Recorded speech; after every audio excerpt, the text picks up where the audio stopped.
சில நேரங்களில் கர்த்தர் நம்முடைய வாழ்க்கையில் என்ன செய்ய போகிறார் என்பதும் அல்லது என்ன செய்து கொண்டிருக்கிறார் என்பதும் நமக்கு புரியாதபடினால அடுத்தது நம்முடைய வாழ்க்கையில் என்ன நடக்குமோ என்று சொல்லி யாராவது நமக்கு ஒரு தீர்க்கதரிசி இருந்து சொன்னால் நன்றாக இருக்கும் என்று சொல்லி தீர்க்கதரிசியை நாட விரும்புகிறோம் அல்லது புரியாமல் தவிக்கிறோம்.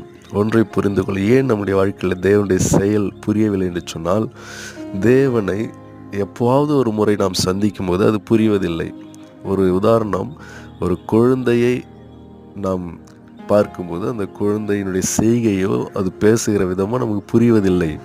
ஆனால் அதன் தாயை விசாரிக்கும் போது அதன் தாய்க்கு நன்றாய் தெரியும். ஏனென்றால் தாயை இரவும் பகலும் அந்த குழந்தையை பார்த்து கொண்டு வருகிறாள். அதுபோல இரவும் பகலும் கர்த்தருடைய செய்கையை நாம் கவனித்து பார்க்கும்போது நமக்கு நன்றாய் தெரியும். ஏனென்றால் பிரசங்கி 7:13 சொல்கிறது, தேவனுடைய செயலை கவனித்து பார். ஆமென்.